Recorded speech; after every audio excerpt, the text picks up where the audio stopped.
हैं। मुझे भी याद है जब मैं छोटा था और समय क्रिकेट में पैसा नहीं था तो हम लोग थर्ड क्लास ट्रेन की बोगी में जाया करते थे। टॉयलेट के सामने सामान टॉयलेट में पड़ा हुआ होता था और हम लोग बैठे रहते थे और जाते थे। और school games federation of India तो शायद अपना ही है, किरण रिजिजू जी आप तो मंत्री रहे हुए हैं, वही SGFI ले जाया करती थी हमें।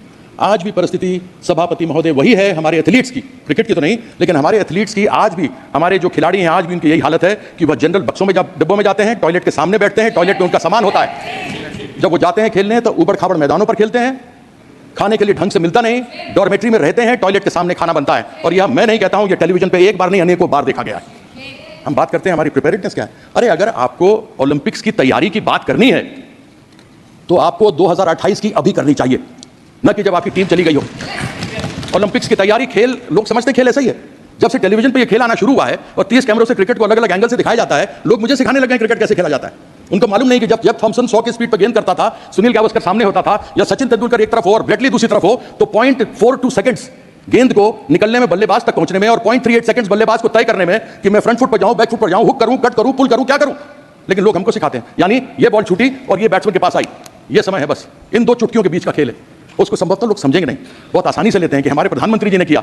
मुझे बड़ी खुशी है कि जब प्रधानमंत्री जी ने हमारी महिला कुश्ती लड़कियां जब आई थी तो उन्होंने उनका स्वागत किया था, सम्मान किया था, बड़ी प्रसन्नता हुई थी जब उनके साथ वो खा रहे थे।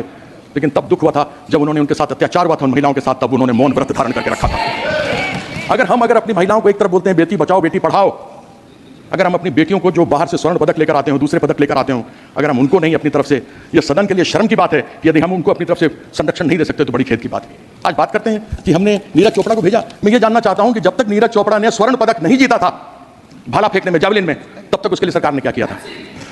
अभिनव बिंद्रा जिसने पहला स्वर्ण पदक जीता शूटिंग के अंदर, उसके पहले शूटिंग के पहले जब किया था तो सरकार ने उसके लिए क्या किया था, या उसके एसोसिएशन फेडरेशन ने क्या किया था।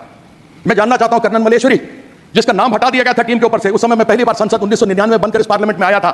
2002 या 2004 की दो की बात है जब उनको निकाल दिया गया था। जब वो वापस आई और उन्होंने उस समय कांस्य पदक जीता था तो बड़ी प्रसन्नता हुई थी, किसी ने नाम नहीं सुना था, उनको खूब अलग अलग उनको उपहार मिले थे। मैं ये जानना चाहता हूं सरकार से कि ओलंपिक्स में, एशियन गेम्स में, वर्ल्ड चैंपियनशिप्स में भेजने से पहले आप उनके लिए क्या करते हैं।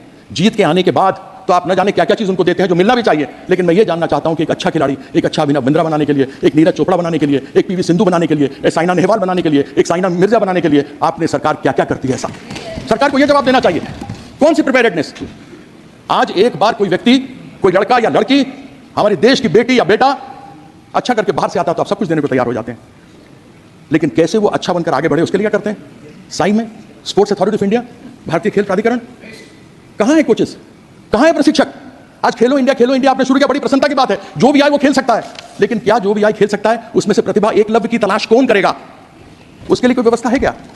उसकी व्यवस्था नहीं होती। उसकी व्यवस्था इसलिए नहीं होती क्योंकि यहां पर जितने जगह प्रशिक्षकों के, कोचेस के खाली पड़े हुए हैं, 70% से अधिक लोगों के जगह खाली पड़े हुए हैं प्रशिक्षकों के। मुझे याद है मैं नेशनल इंस्टीट्यूट ऑफ स्पोर्ट्स में जाता था। एक national institute of sports Patiala था जहां पर कोचेस तैयार किए जाते थे। ये राष्ट्रीय स्टेडियम, नेशनल स्टेडियम, इस नेशनल स्टेडियम के अंदर cricket, hockey, football, basketball, badminton सब खेल खेले जाते थे और सबके प्रशिक्षक होते थे। हम लोग को प्रशिक्षण मिलती थी, हम लोग वहां सीखते थे और सीखने के बाद आगे बढ़कर के खेलते थे। आज वो परिस्थिति कहां है।